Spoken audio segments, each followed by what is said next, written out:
Allahumma salli alaihi wa ala alihi wa ashabihi wa ikhwani. Hadirin dan hadirat yang dirahmati Allah Subhanahu wa taala, pada kesempatan ini kita akan bahas tentang kiat-kiat untuk menggapai keridhaan Allah Subhanahu wa taala. Sungguhnya siapa yang diridhai oleh Allah Subhanahu wa taala, maka dia akan hidup bahagia di dunia, terlebih lagi di akhirat. Dia akan dibimbing oleh Allah Subhanahu wa taala, akan diarahkan kepada hal-hal yang baik dan dijauhkan dari hal-hal yang buruk. Oleh karenanya Allah menyebutkan bahwasanya di antara balasan Allah kepada penghuni surga di akhirat adalah keridhaan Allah, dan dia adalah puncak dari balasan yang ada di akhirat kelak, di surga kelak. Allah Subhanahu wa taala berfirman bahwasanya Allah memberikan kenikmatan yang disebut dengan ridha.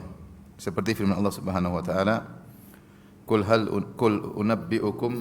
unabbiukum bi khairin min dzalikum. Setelah Allah sebut tentang nikmat-nikmat dunia, Allah katakan, maukah aku kabarkan?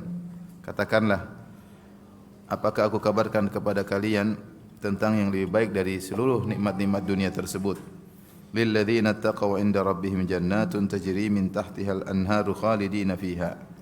Bagi orang-orang yang bertakwa, maka akan mereka dapatkan di sisi Rabb mereka surga-surga yang mengalir di bawahnya sungai-sungai, khalidina fiha, mereka kekal dalam surga tersebut. Wa azwajum mutahharah, mereka akan mendapatkan bidadari-bidadari, istri-istri yang disucikan. Selain itu Allah berfirman, wa ridwanum minallah, mereka juga mendapatkan keridhaan Allah di surga. Wallahu basirum bil ibad, sungguhnya Allah Maha melihat hamba-hambanya. Ini surat Ali Imran ayat 15. Demikian juga dalam surat At-Taubah ayat 21 Allah berfirman, yubashshiruhum rabbuhum bi rahmatin minhu wa ridwanin wa jannatin lahum fiha na'imun muqim. Ya, sungguhnya Allah memberi kabar gembira kepada mereka, di mana Allah beri rahmat kepada mereka dan keridhaan Allah bagi mereka ini di dunia. Keridhaan di dunia. Allah ridha kepada mereka. Wa jannatin lahum fiha na'imun muqim, dan surga yang dalamnya ada kenikmatan yang abadi. Dalam ayat 72 Allah sebutkan ada keridhaan di akhirat. Kata Allah Subhanahu wa taala dalam surat Taubah ayat 72, wa adallahu al-mu'minina wal mu'minati jannatin tajri min tahtiha al-anharu khalidina fiha. Allah menjanjikan kepada orang-orang yang beriman, laki-laki maupun wanita, jannatin tajri min tahtihal anhar, yaitu surga-surga yang mengalir di bawahnya sungai-sungai, khalidina fiha, mereka kekal di dalamnya. Wa masakin thayyibatan fi jannati adn, Allah siapkan tempat-tempat tinggal yang indah di surga yang abadi. Kemudian kata Allah, wa ridwanum minallahi akbar, dan keridhaan Allah, ridha dari Allah lebih besar daripada itu semua, daripada nikmat-nikmat surga yang lainnya. Dzalika huwal fawzul azim, itu adalah keuntungan atau kemenangan yang besar.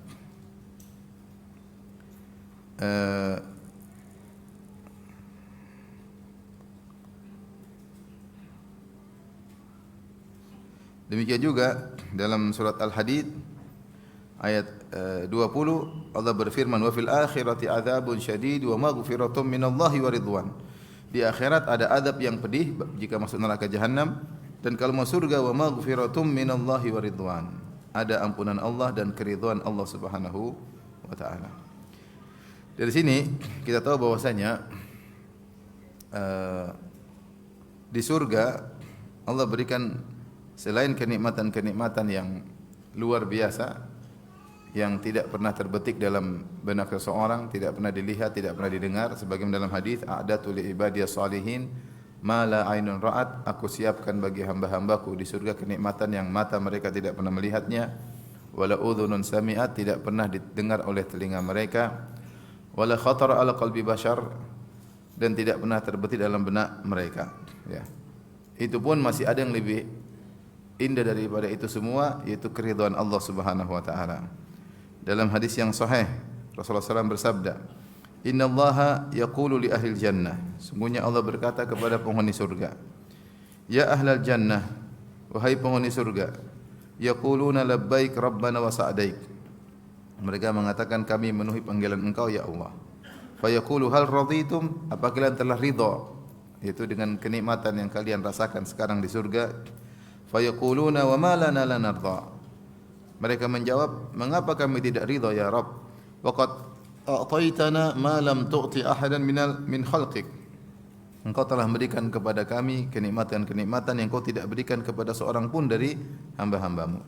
Fayaqul Allah berkata, ana u'tikum afdhala min dhalik. Aku berikan kepada kalian yang lebih afdal, lebih baik daripada kenikmatan yang kalian rasakan sekarang. Qalu, para penghuni surga berkata, ya Rabb, wa ayyu syai'in afdhala min dhalik? Apalagi yang lebih afdal daripada kenikmatan surga ini? Fayaqulu, Allah berkata, uhillu alaikum ridwani fala askhatu alaikum abada. Aku berikan kepada kalian keridhaanku, maka aku tidak akan murka kepada kalian selama-lamanya. Jadi keridhaan ini bisa didapati oleh seorang mukmin di dunia dan juga bisa didapatkan oleh seorang mukmin di akhirat kelak, dan dia lebih daripada kenikmatan-kenikmatan surga.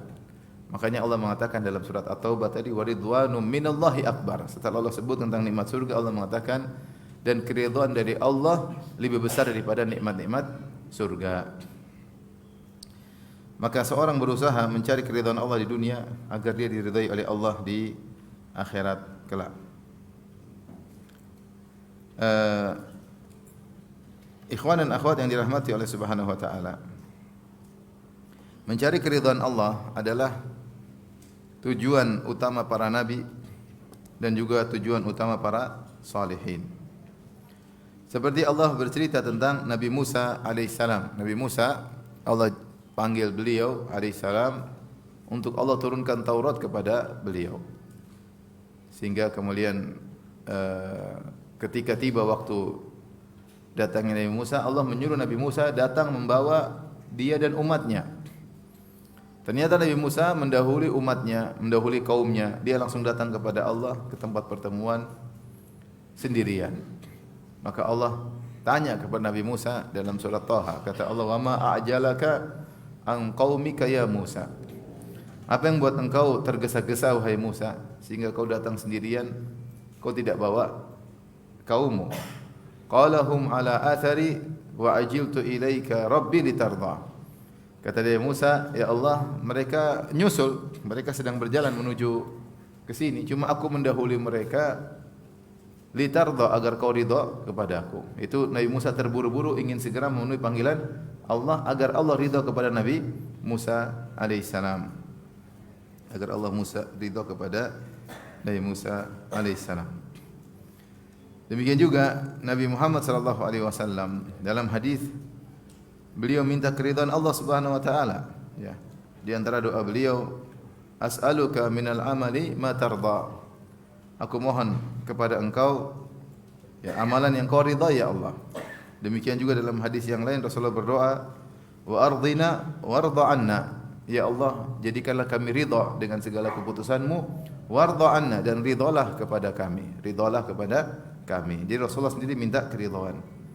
Makanya Rasulullah SAW ketika putranya Ibrahim meninggal dunia di pangkuannya, maka Rasulullah SAW menangis. Rasulullah SAW berkata, innal aina la tadma. Sungguhnya mata ini mengeluarkan air mata, wa innal qalba la yahzan, dan sungguhnya hati ini bersedih, wala naqulu illa bima yurdi rabbana, atau bima yarda rabbuna. Maka kami tidak akan berkata-kata kecuali yang mendatangkan keridhaan Allah Subhanahu wa taala, atau kami tidak berkata-kata kecuali dengan ucapan yang diridhai oleh Rabb kami. Wa inna bi firaqika ya Ibrahim la mahzunun, dan sungguh kami sangat bersedih dengan kepergian engkau wahai putraku Ibrahim. Di sini Nabi sallallahu alaihi wasallam menangis sedih, tapi dia menahan diri. Beliau tidak mengucapkan kata-kata kecuali yang diridhai oleh siapa? Allah Subhanahu wa taala. Jadi beliau berusaha mencari keridhaan Allah Subhanahu wa taala. Ya. Demikian juga Nabi Sulaiman alaihissalam ketika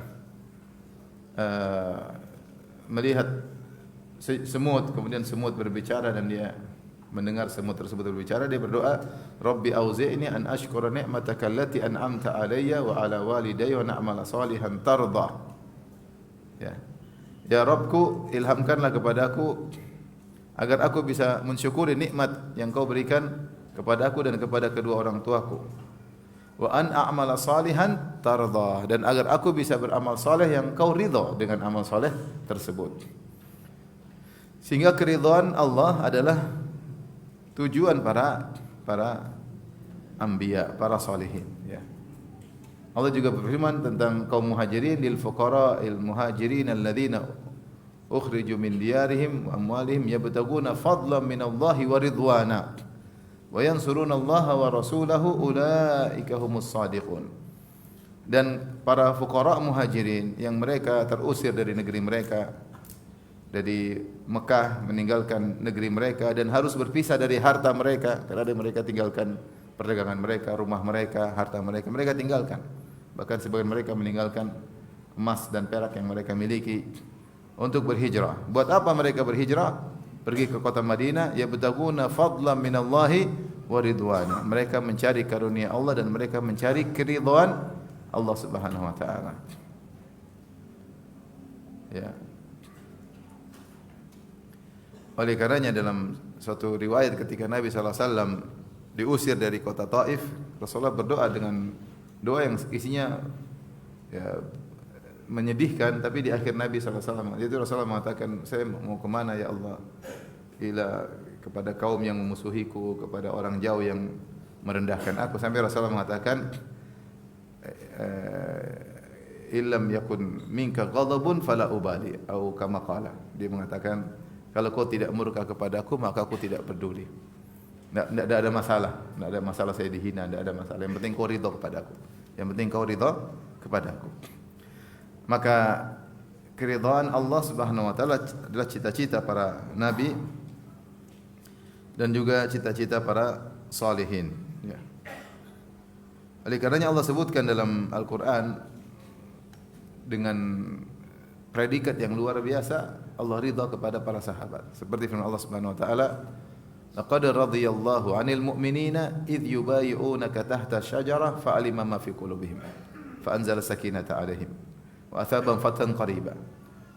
Kata dalam surat Al-Fatah, kata Allah Subhanahu wa taala, sungguh Allah telah ridha kepada orang-orang beriman, yaitu para sahabat, idh yubayyi'unaka tahta syajarah, ketika mereka membayat engkau di bawah sebuah pohon, itu yang disebut dengan, dikenal dengan syajarat ridwan, pohon ridwan, di mana para sahabat membayat Nabi, siap membela Nabi sampai titik darah penghabisan ketika terjadi isu bahwasanya Utsman bin Affan dibunuh ketika perjanjian Hudaybiyah, sehingga para sahabat siap membela Nabi. Di situ mereka mengambil perjanjian siap mati membela Rasulullah SAW. Maka Allah puji, Allah mengatakan laqad radiyallahu 'anil mu'minin, sungguh Allah telah ridha kepada para sahabat yang baiat Nabi di bawah pohon tersebut.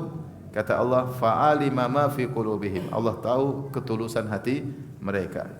Anzala sakinata 'alaihim wa atahum fathan qariba, maka Allah turunkan ketenangan bagi mereka dan Allah beri balasan kemenangan yang dekat.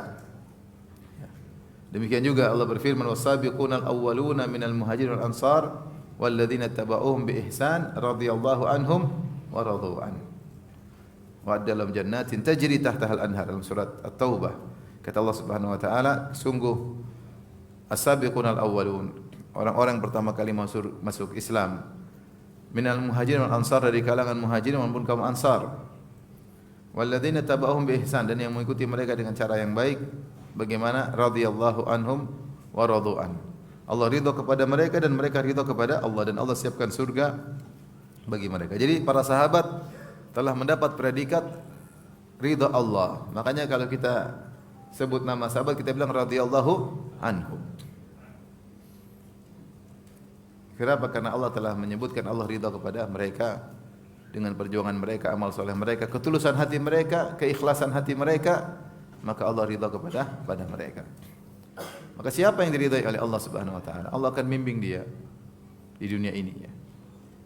Allah akan mengarahkan dia pada kebaikan, Allah akan menjauhkan dia dari keburukan, Allah akan membersamai dia kalau dia dalam kesulitan. Kenapa? Dia telah diridhai oleh Allah Subhanahu wa taala. Dan kalau dia di akhirat kelak, dia berhak mendapatkan syafaat, ya, karena tidak bisa dapat syafaat kecuali yang diridhai oleh Allah Subhanahu wa taala, ya. Min ba'di wa yarda ya.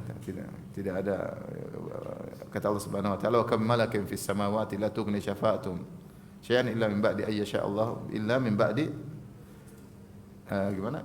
Wa kam min malakin fis samawati la tughni syafa'atum syai'an illa min ba'di an yasha Allahu wa yarda. Tidak ada, banyak malaikat memberi syafaat di langit sana, namun syafaat mereka tidak terima kecuali kepada siapa yang Allah kehendaki dan yang Allah ridhai. Ya. Ya.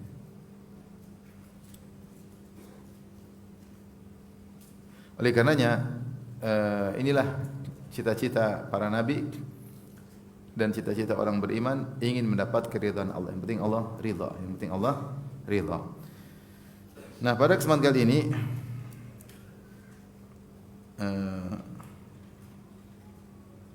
kita akan membahas tentang sebab-sebab yang bisa menjadikan seseorang diridhoi oleh Allah Subhanahu wa taala. Apa saja amal-amal saleh atau sebab-sebab yang bisa menjadikan seorang diridhoi oleh Allah Subhanahu wa taala. Dan Allah memuji orang-orang yang berusaha mencari keridhaan Allah Subhanahu wa taala. Dalam firman-Nya Allah berfirman, "Afamanittaba'a ridwanallahi kaman ba'a bisakhatin minallah." Apakah sama orang yang ittaba'a ridwanallah, berusaha mencari keridhaan Allah, sama dengan orang yang dimurkai oleh Allah? Tentu jawabannya tidak sama. Ya. Maka orang yang selalu mencari keridhaan Allah dipuji oleh Allah Subhanahu wa taala. Dan orang yang berusaha mencari keridhaan Allah, ini tanda bahwasanya dia adalah orang yang tulus imannya.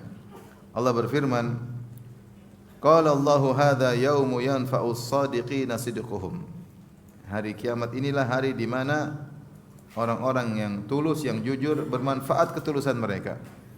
Lahum jannatun tajri min tahtihal anharu khalidina fiha abada.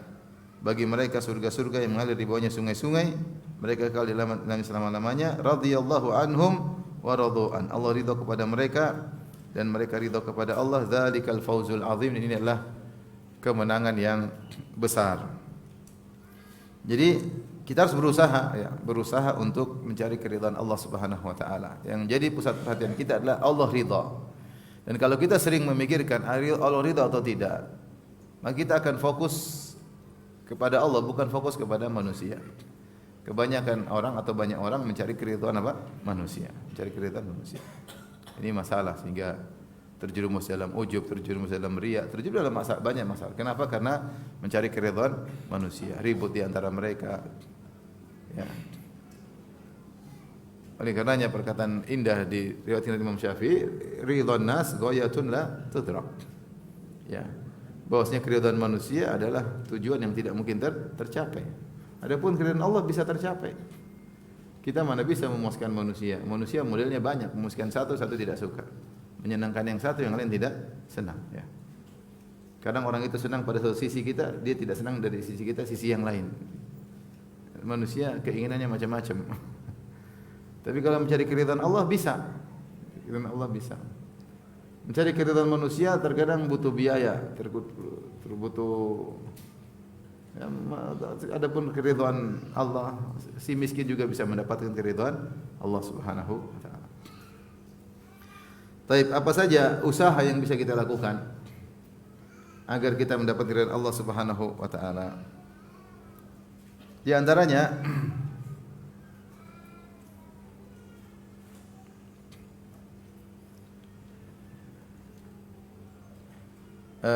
menghindarkan diri dari sifat-sifat munafik. Sifat munafik ya.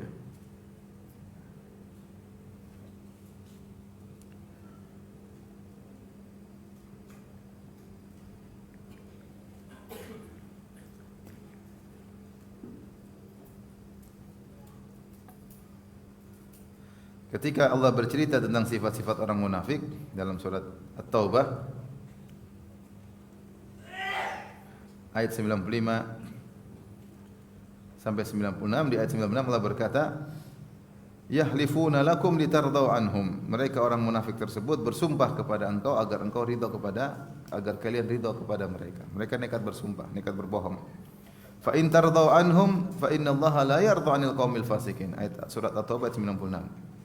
Ya.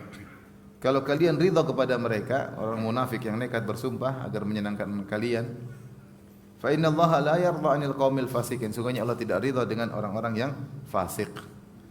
Maka hindarilah sifat-sifat kemunafikan, bermuka dua, ya, untuk mencari keridhaan manusia, tapi ternyata Allah tidak suka. Ya. Karena Allah mencela orang-orang munafik dan Allah mengatakan, fa in tardau anhum fa innallaha la yarda 'anil qaumil fasiqin. Kalau kalian ridha dengan mereka, sesungguhnya Allah tidak ridha dengan orang-orang fasik, maksudnya orang-orang munafikin. Maka semua sifat-sifat orang munafik kita jauhi, ya. Seperti Rasulullah menyebutkan tentang 5 sifat orang munafikin. Ya. Idza haddatsa kadzaba, kalau ngomong bohong. Wa idza wa'ada akhlafa, kalau berjanji maka menyelisih. Wa idza tumina khana, kalau diberi amanah maka berkhianat. Wa idza ahada ghadara, kalau dia sudah buat perjanjian ternyata dia membatalkan perjanjian tersebut. Wa idza khasama fajara, kalau sudah bertengkar atau berkhusumah, bertikai, maka fajir, curang. Ini sifat-sifat orang munafik. Maka seorang menjauhi agar diridhai oleh Allah Subhanahu wa taala. Ya, sebagian orang kalau ngomong mungkin dia jujur. Berjanji sering menyelisihi. Jujur tapi kalau janji sering menyelisihi. Kadang dia jujur tapi kalau dikasih amanah dia berkhianat. Amanah terkait harta misalnya, dan banyak orang kalau sudah khasama fajara, kalau sudah berdebat, bertikai, curang, banyak curang. Caranya itu curang, licik, kalau bahasa kita apa? Licik. Contohnya banyak di YouTube, ya. Tapi tidak usah kita sebutkan. Licik. Ini ciri-ciri orang munafik. Banyak dari saudara-saudara kita ketika mencela ahlu sunnah, licik caranya. Licik, menggambarkan yang tidak benar, berdusta, sehingga masyarakat awam yang tidak ngerti membenci dakwah sunnah. Tapi caranya licik, bukannya dia tidak tahu, dia tahu, cuma dia memang licik. Ini tidak benar. Maka seorang kalau berkhusumah dia tidak boleh licik. Dia jujur, kalau dia salah sudah. Ketika dia licik untuk menang dengan segala cara, maka sungguhnya dia terjerumus dalam sifat-sifat orang munafik dan dia tidak diridhai oleh Allah Subhanahu wa taala. Mau dikasih contoh kan? Banyak tuh.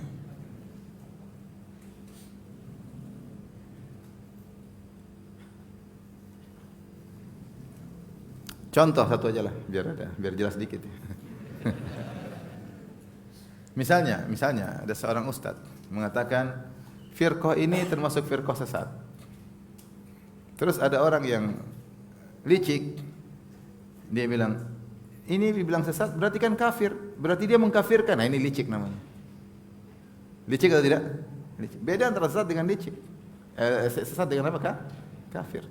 Semua yang terjerumus dalam maksiat dia sedang sesat, ya enggak?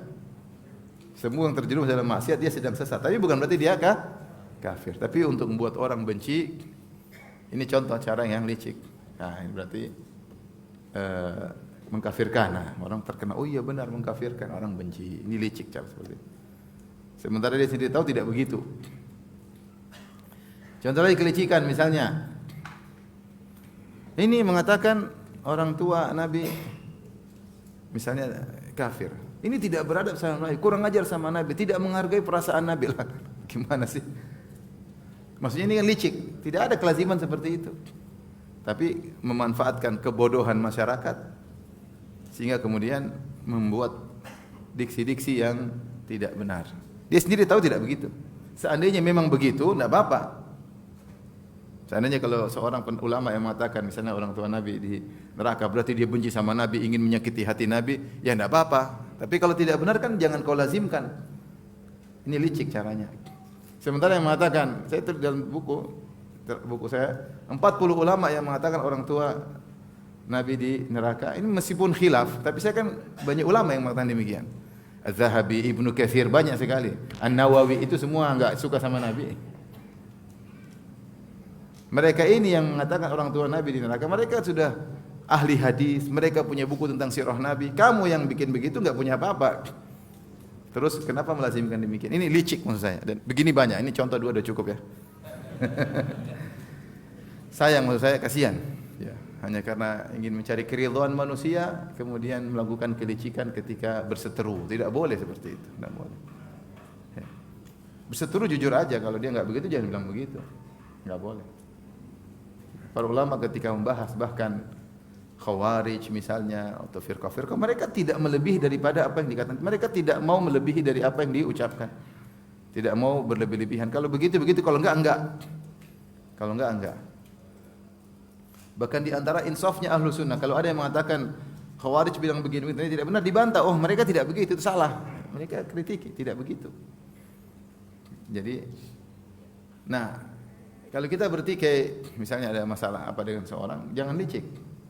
Kemudian kita cari-cari ini yang tidak ada kaitannya dengan permasalahan kita supaya menjatuhkan dia, itu namanya licik. Idza khasama fajara. Cari keridhaan Allah, jangan begitu. Kalau ingin ridha manusia supaya dikatakan hebat, supaya dikatakan menang, silakan. Tapi tidak dapat ridha Allah Subhanahu wa taala. Saya rasa dua contoh tadi sudah mewakili ya. Tapi yang berikutnya di antara agar mendapatkan ridha Allah Subhanahu wa taala, al-wala wal bara. Al-wala wal bara, loyal kepada orang beriman, dan bara, berlepas diri dari orang-orang kafir. Ya. Tidak bermesra-mesraan berlebihan dengan orang-orang yang merupakan musuh-musuh Allah, yang benci Islam dan syariat Islam, yang tidak mengakui Nabi Muhammad sebagai seorang nabi. Maka kita bermuamalah dengan mereka secukupnya, jangan lebay, jangan berlebih-lebihan. Allah berfirman, "La tajidu qauman yu'minuna billahi wal yawmil akhir yuwadduna man hadallahu wa rasulah." Kau tidak akan mendapati suatu kaum yang beriman kepada Allah dan hari akhirat, mereka bermesra-mesraan dengan orang yang memusuhi Allah dan Rasulnya. Orang bermusuhan memusuhi Allah dan Rasulnya. Walau kanu aba'ahum, meskipun itu ayah mereka, atau abna'ahum, atau anak-anak mereka, atau ikhwanahum, atau saudara-saudara mereka, wa asyiratahum, atau kabilah mereka, sama suku mereka, keluar kerabat mereka. Ulaika kataba fi qulubihimul imana wa ayyadahum bi ruhim min. Mereka adalah orang-orang yang telah Allah catat iman dalam hati mereka, orang beriman tadi yang tidak bermesra-mesraan. Dan Allah kuatkan mereka dari kekuatan dari Allah. Wa yudkhiluhum jannatin tajri min tahtihal anhar. Dan Allah akan masukkan mereka dalam surga yang mengalir di bawahnya sungai-sungai, khalidina fiha, mereka kekal di dalamnya, radhiyallahu anhum wa radu'an. Allah ridha kepada mereka dan mereka ridha kepada Allah. Jadi syaratnya untuk dapat ridha Allah, jangan bermesra-mesraan berlebihan kepada orang-orang yang musuh Allah dan Rasulnya. Kita ada namanya adab, ada namanya toleransi, jalankan, tapi jangan kemudian berlebih-lebihan mengagung-agungkan orang-orang yang memusuhi Allah dan Rasulnya. Kalau ada orang pemabok, kita agung-agungkan? Enggak lah. Ya kita ya sebagai sama manusia, dia punya hak, kita punya hak. Tapi jangan diagung-agungkan, biasa-biasa aja.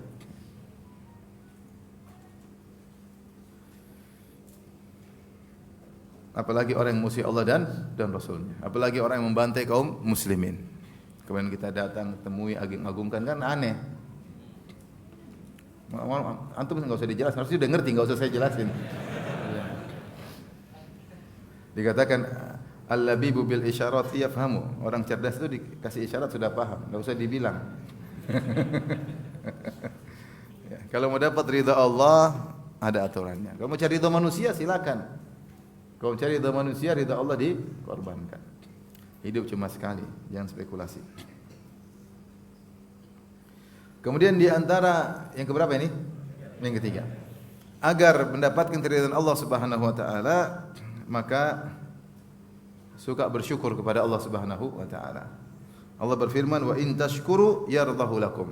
Jika kalian bersyukur maka Allah ridha kepada kalian. Jika kalian bersyukur dengan hati, dengan lisan, dengan anggota tubuh.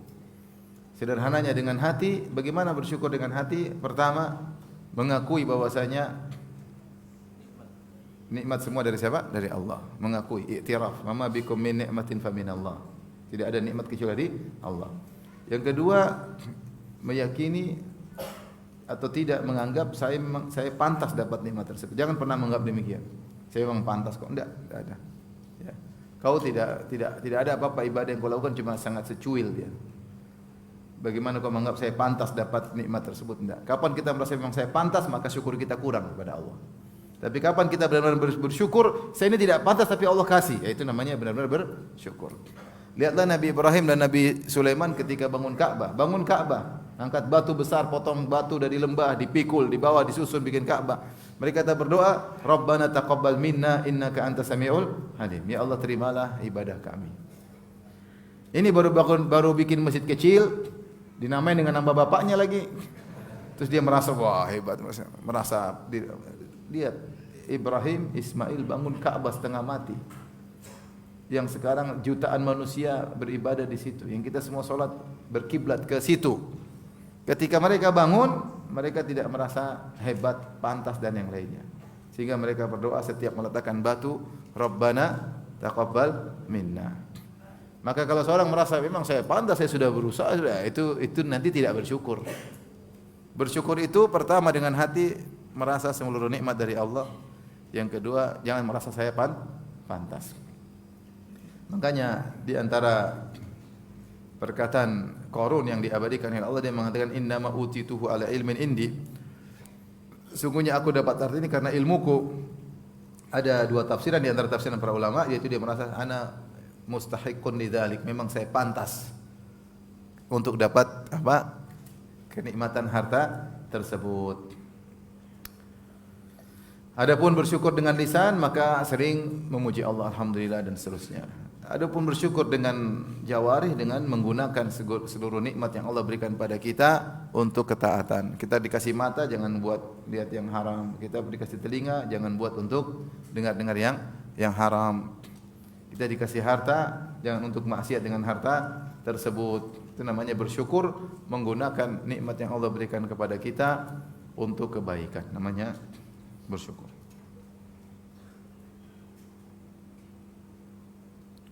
Kemudian di antara agar seorang diridhai oleh Allah Subhanahu wa taala,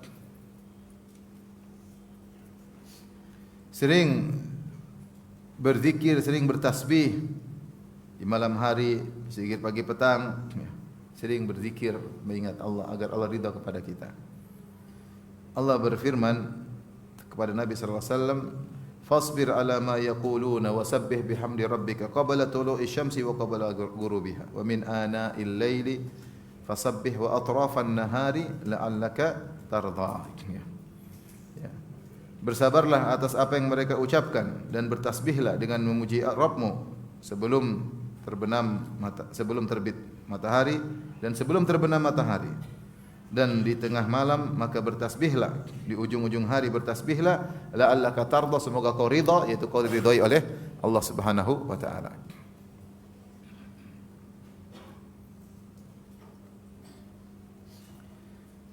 Kemudian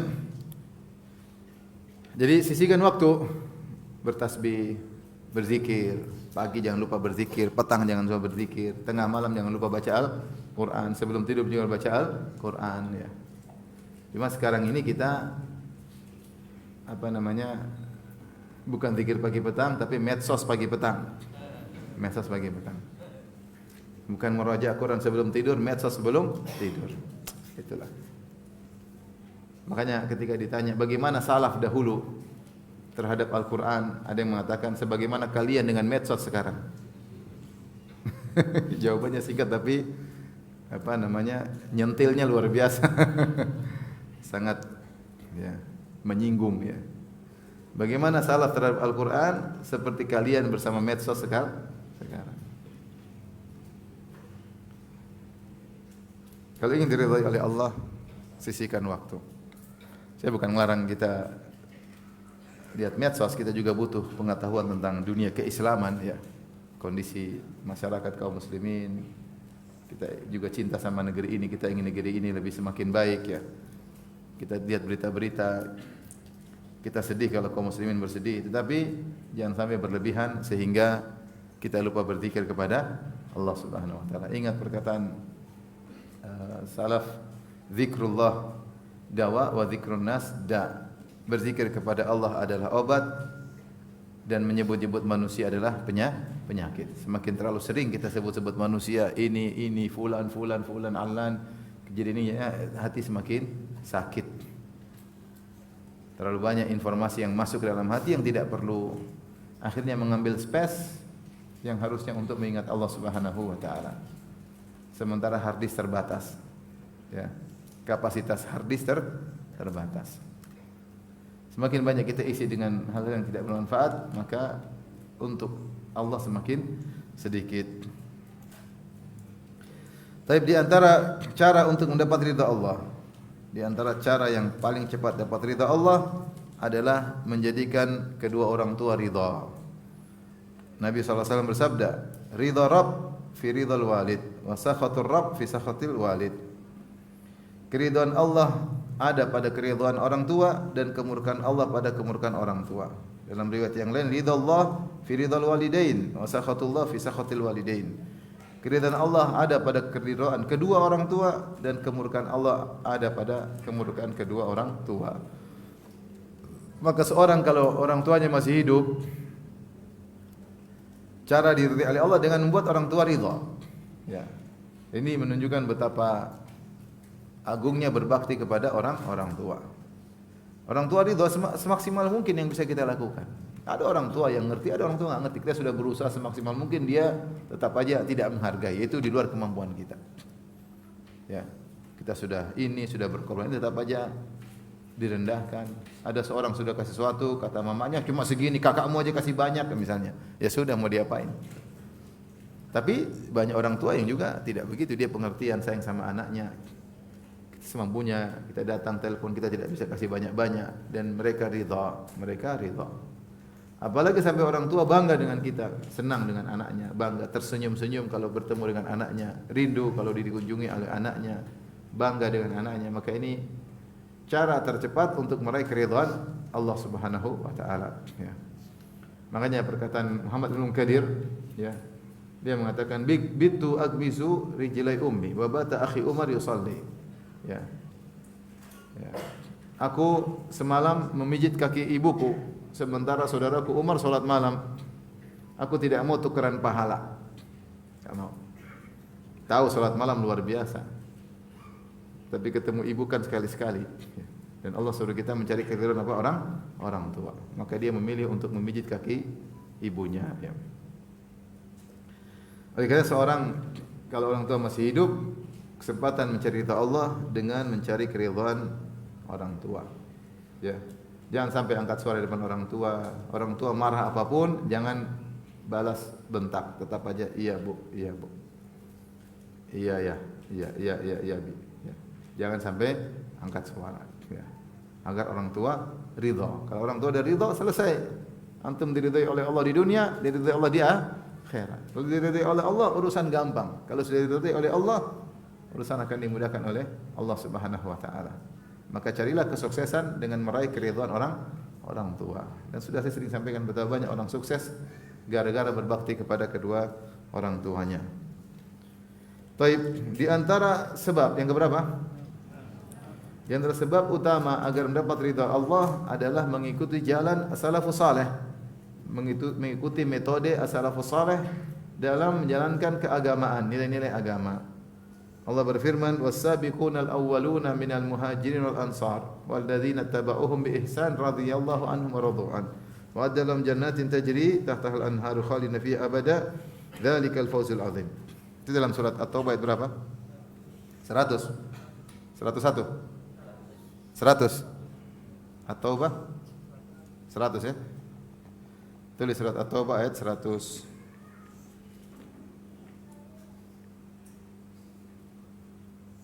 Allah Subhanahu wa taala berfirman, dan orang-orang pertama kali masuk Islam dari kalangan Muhajirin dan kaum Ansar. Mereka ini sudah diridhai oleh Allah pasti. Allah mengatakan radhiyallahu anhum wa radwan. Allah ridha kepada mereka. Terus bagaimana dengan kita orang belakangan yang hidup di tahun 2024? Bagaimana cara mendapat ridha Allah? Allah katakan walladzina tabauhum biihsan, dan orang-orang yang datang belakangan setelah mereka mengikuti jalan mereka. Mengikuti jalan mereka. Maka kalau ingin diridhai oleh Allah, ikuti jalan para sahabat. Dan ini dalilnya terlalu banyak ya. Di antaranya satunya ini.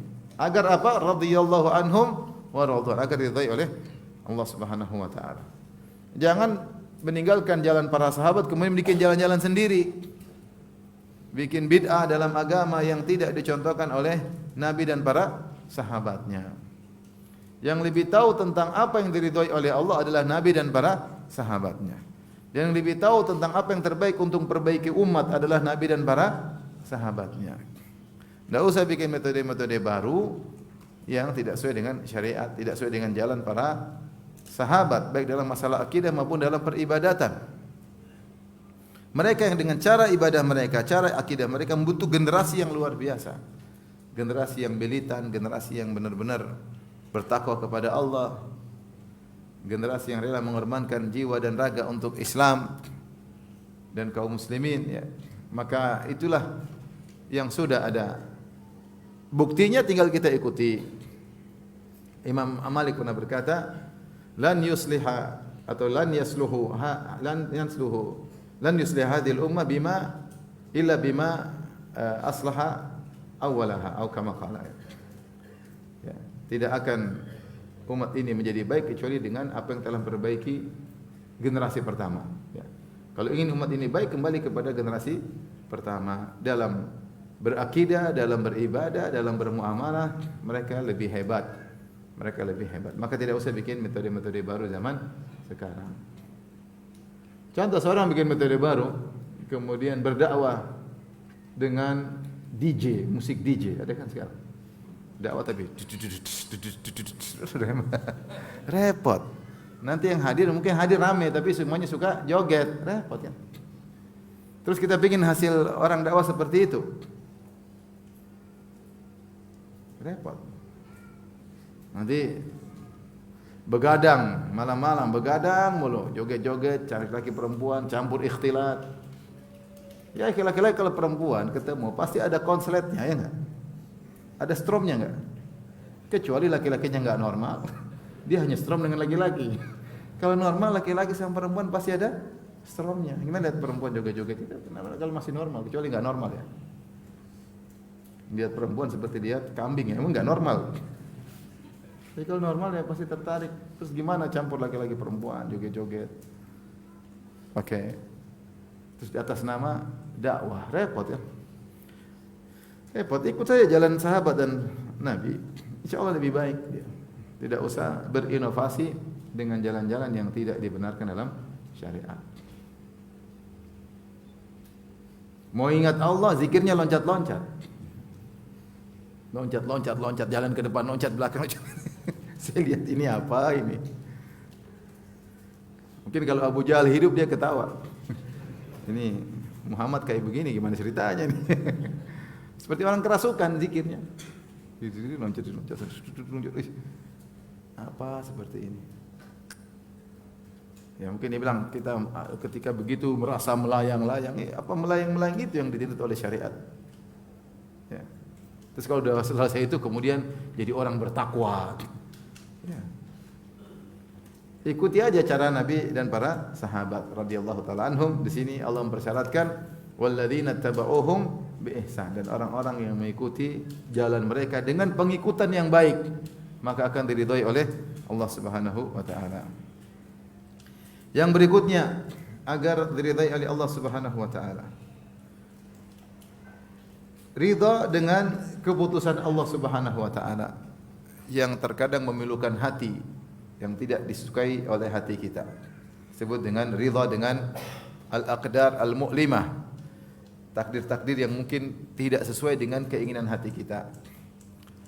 Jadi dalam dalam menghadapi musibah ada tingkatan. Yang tingkatan yang diwajibkan sabar. Tingkatan yang lebih tinggi lagi bukan sekedar sabar, ridho. Ridho tuh ya nerima, ridho. Kalau sabar tuh jengkel tapi enggak, ini bukan cuma sabar, dia ridho. Dia bilang ini yang terbaik. Ini yang terbaik, dia yakin. Kalau dia sudah sampai derajat ridho, maka Allah akan ridho kepadanya. Ya, Allah akan ridho kepadanya. Kata Nabi SAW, Inna idhamal jazai ma'idhamil bala. Sungguhnya besarnya balasan, ganjaran sesuai dengan besarnya ujian.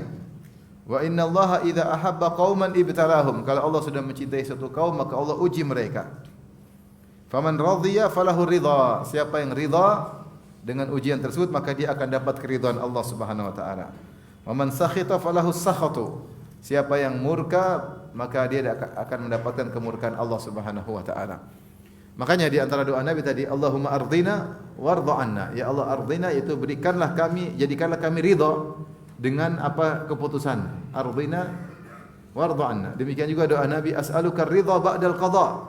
Ya Allah, aku mohon kepada Engkau ridha setelah keputusanmu. Ya. Tahu ini keputusan Allah, ridha. Ya. Tahu ini keputusan Allah, maka ridha. Ini pahalanya sangat besar. Di antaranya diridhai oleh Allah Subhanahu wa taala. Dan ini perlu perundungan-perundungan. Makanya kalau orang terkena musibah, dia ucapkan alhamdulillahi ala kulli hal. Segala puji bagi Allah. Ya itu maksudnya, ya Allah, Engkau terpuji bahkan dalam keputusan ini yang aku tidak sukai, yang aku tidak bisa tahu hikmahnya apa, Engkau Maha terpuji. Ya. Minimal kalau kita enggak ngerti hikmahnya apa, minimal dosa kita dikurangi, ya enggak? Antum tidak ridho dosa antum dikurangi? Ridho lah. Minimal kita enggak tahu ini hikmahnya apa, kita sedih, kita enggak ngerti apa hikmahnya. Sedih enggak? Bukannya enggak boleh, cuma kita kadang enggak ngerti apa maksud Allah apa, dan kita mungkin sampai mati enggak ngerti. Terkadang Allah buka hikmahnya belakangan, terkadang tertutup sampai kita meninggal. Tapi minimal hikmahnya dosa kita diampuni. Minimal hikmahnya derajat kita dinaikkan. Karena siapa yang sabar, derajatnya dinaikkan. Nah, kalau kita sudah renungkan hal ini, minimal dosa kita dikurangi, derajat kita dinaikkan, maka seharusnya kita ridha. Seharusnya kita ridha. Dan hanya kita sering mengatakan qadarallahu masya fa'al. Kita sering ucapkan alhamdulillah ala kulli hal. Ya. Allahumma ajurni fi musibati. Ya Allah, berilah aku pahala di balik musibah ini. Maka perlu perenungan-perenungan agar kita ridha dengan keputusan Allah Subhanahu wa taala. Karena kalau kita ridha, kita diridhai oleh Allah Subhanahu wa taala. Al jazaa' min jinsil amal, balasan sesuai dengan perbuatan.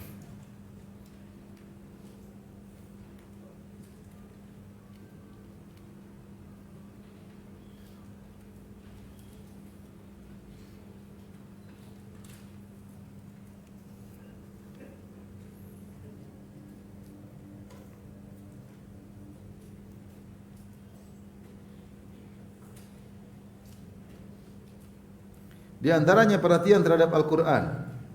Yang keberapa sekarang? 8. Perhatian terhadap Al-Quran, menghafalkannya, memahaminya dan mengamalkannya. Kalau ada hadis-hadis tentang keutamaan Al-Quran, itu terkait dengan bukan cuma sekedar menghafal, tetapi memahaminya dan mengamalkannya. Makanya dalam hadis sebutkan Rasulullah SAW melihat orang disiksa di kuburan, tentang orang diuti Al-Quran, diberikan Al-Quran.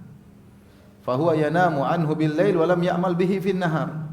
Kenapa dia disiksa di kuburan? Disebutkan kepada Nabi, orang ini di malam hari tidak membacanya sehingga dia tidur padahal sudah hafal Quran, dan di siang hari dia tidak mengamalkannya. Di sana tidak mengamalkannya. Bagi para orang-orang yang telah diberi kenikmatan Allah menghafal Quran, hendaknya berusaha memahami dan mengamalkannya.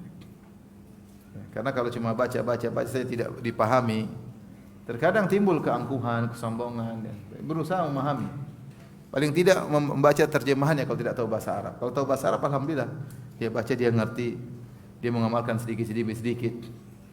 Tapi kalau sudah hafal malah kemudian disombong, angkuh, malah tidak di malam tidur siang tidak diamalkan, malah mendatangkan apa? Azab. Makanya Rasulullah berkata, Al-Qur'anu hujjatun aw alaik. Al-Qur'an itu akan membelamu atau akan menyerangmu pada hari kiamat kelak. Maka di antara sebab diridhai oleh Allah perhatian terhadap Al-Quran, berusaha menghafalkannya semampunya, memahaminya dan mengamalkannya. Rasulullah bersabda, "Yaji'ul Qur'anu yaumal qiyamati wa yalqa sahibahu fayaqul." Al-Qur'an datang pada hari kiamat lalu bertemu dengan sang pembaca Al-Qur'an. Kemudian Al-Qur'an berkata, "Ya Rabbi halli." Ya Allah, hiasi orang ini, pembaca Al-Qur'an tersebut. Ahli Al-Qur'an tersebut. Fayulbasu tajal kirama, maka dia dipakaikan mahkota kemuliaan. Al-Qur'an berkata lagi, "Tsumma yaqul, ya Rabbi zidhu," tambahkan lagi bagi dia.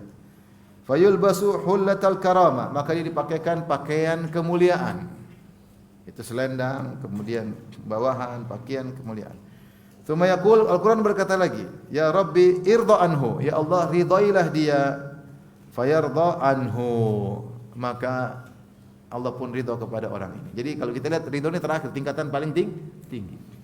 Terakhir baru Al-Qur'an mengatakan, Al-Qur'an berkata memberi syafaat, "Ya Allah ridhailah dia," maka Allah pun ridha kepadanya.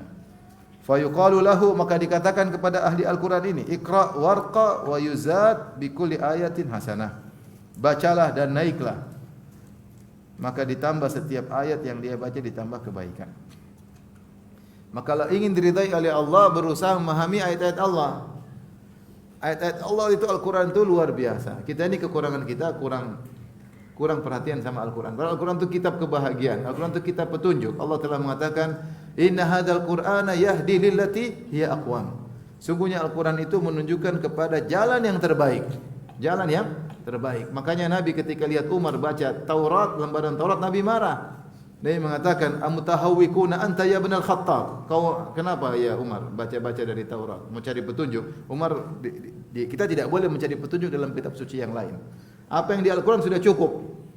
Maka Umar ditegur oleh Nabi sallallahu alaihi wasallam. Bahkan Rasulullah mengatakan, "Lau kana Musa hayyan ma wasi'a ila tibai." Kalau Nabi Musa masih hidup, dia pasti jadi pengikutku. Pasti jadi pengikutku. Tidak boleh bagi dia kecuali menjadi pengikutku. Al-Qur'an itu luar biasa, faedahnya sangat banyak, cuma kita jarang baca. Kalau kita baca cuma baca, kita tidak memahami, tidak mentadaburi. Lihat para buku tafsir, puluhan buku tafsir, tebal-tebal. Tidak ada saya bilang saya sering baca tafsir. Tidak ada saya bilang baca satu buku cukup, enggak cukup. Kita baca tafsir ini, baca tafsir yang lain, pasti ada faedah-faedah yang lain. Baca tafsir lain lagi ada faedah yang luar biasa. Ilmu Al-Qur'an ini sangat-sangat luas, sangat luas. Mengajari kita dalam kehidupan. Cuma memang kita kurang perhatian. Nah, siapa yang ingin diridai oleh Allah, dia dekat dengan firman Allah. Bukankah Allah mengirim firman-Nya melalui malaikat Jibril, melalui Nabi Muhammad untuk kita baca, untuk kita pahami pesan-pesan Rabbul Alamin, wasiat-wasiat Rabbul Alamin, terus kita tinggalkan. Terkadang udah kita beli, kita taruh di rak, tidak kita baca. Sekarang alhamdulillah banyak aplikasi mudah untuk kita. Sisihkan waktu kita baca Al-Quran, cari hidayah. Cari hidayah. Dzalikal kitabu la raiba fi hudal lil muttaqin. Al-Quran kitab hidayah, petunjuk. Maka baca Quran niatkan mencari apa? Hidayah. Kita baca Quran niatnya untuk dapat pahala, di antara juga untuk mendapatkan hidayah.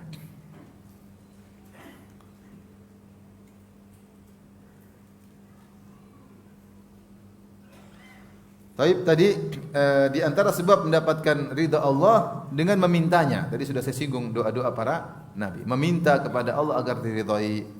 Seperti Nabi Sulaiman ya, alaihissalam berdoa tadi, "Rabbi auzi'ni an ashkura ni'mataka allati an'amta alayya wa ala walidayya wa a'mala salihan tardah."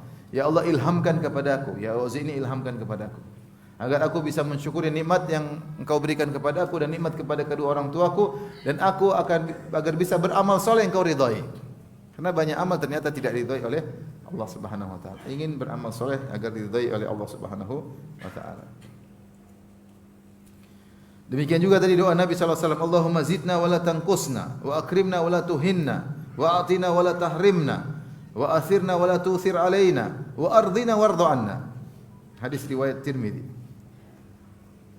Disahihkan oleh Ahmad Syakir. Kata Nabi dalam doanya, "Ya Allah, tambahkanlah kepada kami, jangan Kau kurangi, itu nikmat yang Kau berikan kepada kami. Wa akrimna wa la tuhinna, muliakanlah kami dan jangan Kau hinakan kami. Wa atina wa la tahrimna, berikanlah kepada kami, jangan Kau halangi karunia-Mu kepada kami. Wa athirna wa la tu'thir alaina, pilihlah kami, jangan Kau pilih selain kami. Wa ardina, jadikanlah kami ridha atas keputusan-Mu, warda anna, dan ridhalah kepada kami." Berdoa minta diridhai oleh Allah Subhanahu wa taala.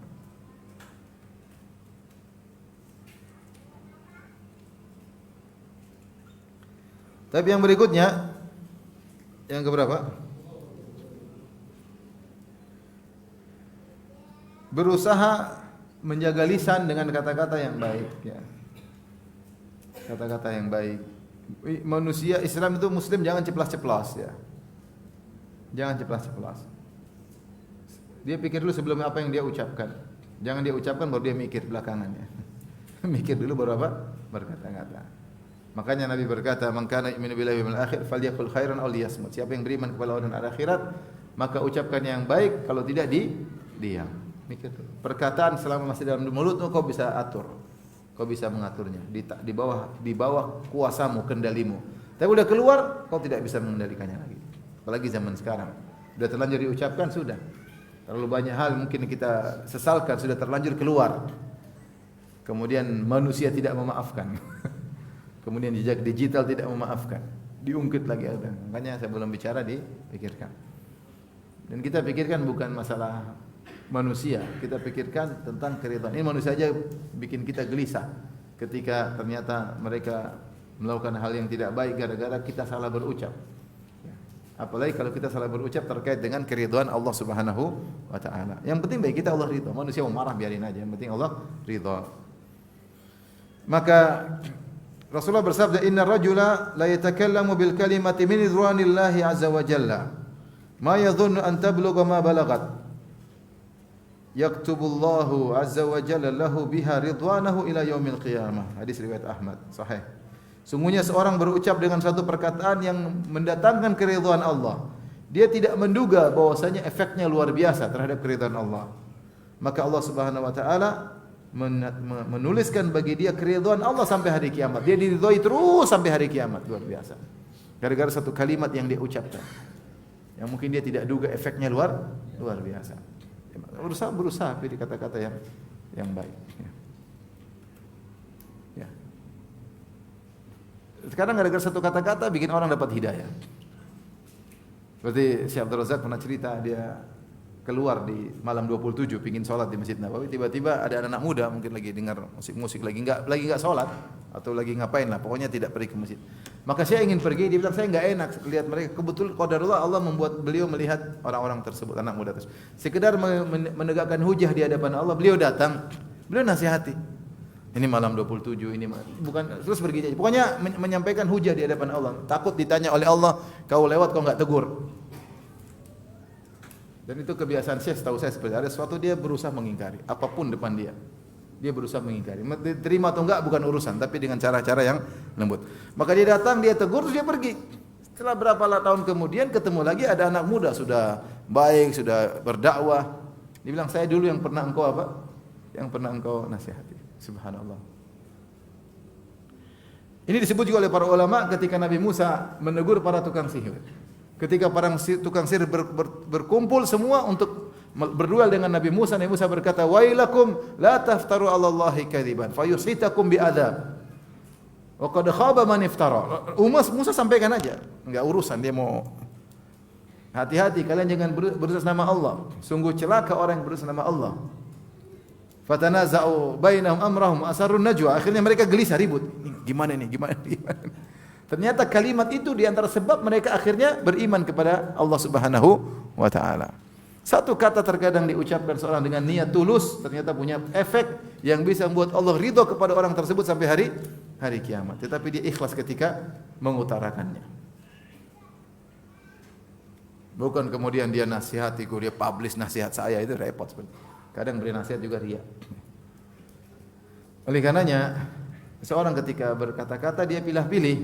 Siapa tahu ada satu kata yang indah, kemudian menjadikan Allah ridha kepadanya tanpa dia sadari. Di antaranya adalah suka bersiwak. Rasulullah SAW mengatakan tentang siwak, matharatun lil fam wa mardatun lirrabb. Siwak itu adalah membersihkan mulut dan mendatangkan keridhaan Allah Subhanahu wa taala. Ya, kenapa orang bersiwak mau salat dia siwakan dulu ya. Sering bersiwak. Sehingga ketika dia baca Quran siwak dulu supaya lancar ya. Kalau mulut bersih, Zikir enak, baca Quran juga apa? Enak, salat malam juga enak. Ya, sering bersiwak ya.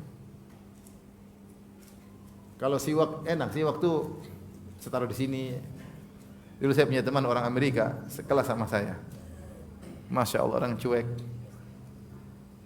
Dia pakai sarung, mungkin baru masuk Islam ya. Jadi kita masih kelas bahasa. Dia pakai sarung, pakai sorban, pakai kaos dalam, dia pakai jubah, pakai kaos dalam. Kaos dalam, apa tulisan Playboy kalau nggak salah. Saya lupa, pakai kaos dalam, pakai sarung, pakai sorban, datang terlambat jam 9, ketuk pintu, assalamualaikum, cuek aja, siwaknya taruh sini, keren banget. Wis, kita nggak berani. Kalau kita yang terlambat mungkin ditegur, tapi Syekh juga memahami, dia mungkin baru masuk apa? Islam. Taruh siwak di sini. Insyaallah. Kalau kita bawa sikat gigi sini kan enggak. Kalau siwak keren, taruh sini keren, taruh sini keren. Kalau sikat gigi enggak bisa. Tapi enggak apa, enggak bisa siwak ya sikat gigi, enggak ada masalah. Tujuannya juga tercapai. Tercapai. Oleh karena kalau kita sering bersiwak ya, maka ini mendatangkan keridhaan Allah Subhanahu. Makanya Nabi SAW sebelum meninggal bersiwak. Ketika Rasulullah SAW akan meninggal dunia, datang Abdurrahman bin Abi Bakar, saudaranya Aisyah. Wa biyadihi ya, siwak. Ya. Dan dia sedang pegang siwak. Maka Rasulullah SAW pun melihat siwak tersebut. Rasulullah SAW melihat siwak tersebut. Aisyah paham Rasulullah ingin bersiwak. Rasulullah enggak kuat bicara. Sudah mau meninggal. Maka Aisyah berkata, "Akhudhuhu lak." Saya ambil buat engkau ya Rasulullah. Rasulullah asyara bi ra'sihi. Iya. Maka Aisyah pun ambil. Aisyah kan siwak kan atas bawah. Mungkin bekasnya Abdurrahman di bagian sini, dia ambil sisi belakang, dia gigit. Qaddamtuhu wa tayyabtuhu, dia gigit-gigit sampai basah. Baru kemudian dia kasih Rasulullah. Ya, kemudian Rasulullah bersiwak dengan cara yang sangat indah. Kata Aisyah, aku tidak pernah lihat Rasulullah bersiwak seindah itu. Itulah makanya Aisyah mengatakan sebelum Rasulullah meninggal bercampur liurku dengan liur Nabi sallallahu alaihi wasallam. Maka Rasulullah bersiwak, kemudian Rasulullah tunjuk tangan ke atas, ma'ar rafiqil a'la, kemudian beliau meninggal dunia.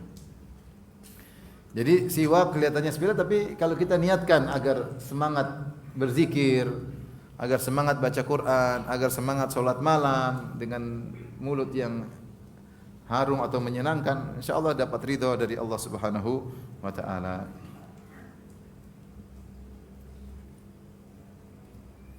Baik.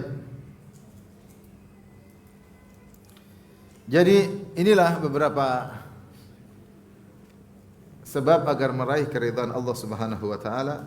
Seperti saya sudah katakan, siapa yang diridhai oleh Allah di dunia, niscaya akan diridhai di akhirat kelak. Dan pemberian Allah yang paling indah di surga adalah keridhaan Allah Subhanahu wa taala. Dan orang yang diridhai oleh Allah, maka dia akan mendapatkan syafaat. Ya, yauma idzil la tanfa'u syafa'atu illa man adzina lahu ar-rahmanu wa radiya lahu qawla. Hari di mana syafaat tidak bermanfaat kecuali kepada orang yang Allah ridhai wa radiya lahu qawla, dan Allah ridha kepadanya. Di antara perkara yang saya sampaikan di akhir, di antara kesalahan sebagian masyarakat menganggap bahwasanya harta merupakan ukuran keridhaan Allah. Ini tentu salah ya. Bukan berarti kalau Allah yang ridha Allah kasih harta banyak. Kalau Allah tidak ridha berarti Allah kasih harta sedikit, enggak. Harta Allah berikan, bahkan bukan cuma kepada orang Islam, orang kafir juga Allah kasih. Kata Allah, "Kullan numiddu haula'i wa haula'i min ata'i rabbik." Wa ma kana ata'u rabbika mahdzura. Semuanya kami berikan, yang beriman kami kasih, yang kafir juga kami kasih ya. Kemudian juga Allah juga berfirman, fa ammal insanu idza mabtalahu rabbuhu fa akramahu wa na'amahu fa yaqulu rabbi akraman.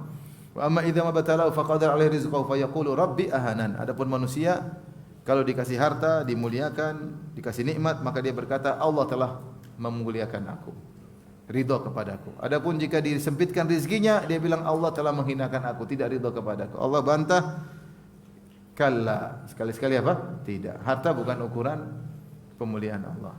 Betapa banyak orang-orang salihin tidak punya harta, banyak sekali. Banyak sekali kita baca di tarikh, di sirah, bagaimana mereka miskin-miskin, tidak punya apa-apa. Ya. Dan betapa banyak orang-orang kaya yang kemudian ternyata dimasukkan dalam neraka Jahannam. Intinya harta bukan ukuran. Bisa jadi orang diridhai Allah dikasih harta, bisa jadi orang tidak diridhai Allah dikasih harta. Harta bukan ukuran. Tapi siapa yang dikasih harta kemudian dia gunakan untuk mencari keridhaan Allah, itulah orang yang diridhai oleh Allah Subhanahu wa taala. Kemudian di antara kesalahan, saya sudah singgung di awal pengajian, di antara penyakit orang-orang sibuk mencari keridhaan manusia. Sibuk mencari keridhaan apa? Manusia. Apa komentar orang tentang saya, apa pernyataan orang tentang saya, mencari like-nya manusia, pikirnya di like terus ya. Jadi pikiran dia selalu keridhaan manusia, pujian manusia, sehingga lupa dari keridhaan Allah Subhanahu wa taala. Ini di antara kesalahan. Dan lebih parah daripada itu ketika seorang mencari keridhaan manusia dengan kemurkaan Allah. Ketika Muawiyah radhiyallahu taala anhu mengirim surat kepada Aisyah minta nasihat yang singkat dan padat, maka Aisyah menyampaikan hadis Nabi sallallahu alaihi wasallam, man iltamasa ridallah bi sakhatin nas radhiyallahu anhu wa ardahu anhun nas. Ya. Siapa yang mencari keridhaan Allah dengan kemurkaan manusia, maka Allah ridha kepada dia, Allah akan menjadikan manusia ridha kepada dia. Wa man iltamasa ridhan nas bi sakhatillah sakhitallahu alaihi wa askhatan nas alaihi, atau kama qala. Siapa yang mencari keridhaan manusia dengan kemurkaan Allah, maka Allah akan murka kepadanya dan buat orang murka kepadanya. Hati-hati. Sebagian orang karena ingin dipuji manusia, dia akhirnya tidak membela agama Allah. Dia akhirnya malah mengesankan apa yang haram menjadi apa? Halal. Saya sering sampaikan hal ini. Saya pernah lihat ada seorang terkenal ditanya tentang K-pop dan saya yakin dia tahu itu haram. Kalau dia dai pasti dia tahu. Karena K-pop kan perempuan terbuka, enggak pakai jilbab. Apa itu yang artisnya ukhti Korea? Enggak. Atau yang joget-joget itu akhwat. Enggak, bukan akhwat, bukan juga ummahat. Orang-orang yang bukan tanya K-pop, bagaimana orang dia tidak bisa bilang haram, enggak berani. Karena malah terkesan seakan-akan boleh. Subhanallah. Ini cari keridhaan manusia ya untuk dengan dimurkai oleh Allah Subhanahu wa taala. Saya juga pernah nonton seorang dai. Kemudian dia ceramah di tempat ibadah agama lain. Kemudian dia mengesankan dalam ceramah tersebut karena dia sudah pernah dimaki-maki, maka dia ingin membersihkan citranya. Dia mengesankan seakan-akan agama lain itu benar. Wah, saya bilang ini bahaya begini. Kita tidak perlu mencela, kita bisa jelaskan dengan baik. Ya. Tapi jangan mengesankan syirik itu tauhid, jangan. Jangan mengesankan ahlu syirik juga masuk surga, tidak boleh, itu pengkhianatan kepada umat. Dan apa yang mau kau katakan di hadapan Allah Subhanahu wa taala, mencari keridhaan ahlu syirik. Jangan. Ya kalau bicara jangan bicara masalah agama, bicara masalah sosial, kemanusiaan enggak ada masalah. Tapi jangan bicara masalah agama kemudian seakan-akan semua masuk apa? Surga. Tidak ada bedanya ahli tauhid dengan ahli syirik. Tidak ada bedanya menyembah Allah dengan menyembah manusia, dengan menyembah wali, dengan menyembah hewan dan yang lainnya. Maka ini yang paling buruk, mencari keridhaan manusia dengan mendatangkan kemurkaan Allah Subhanahu wa taala. Maka Allah akan murka kepadanya. Meskipun manusia semua cinta sama dia, Allah murka sama dia. Tapi demikian saja kajian kita. Di akhir ini ada hadiah buat yang bisa menjawab pertanyaan.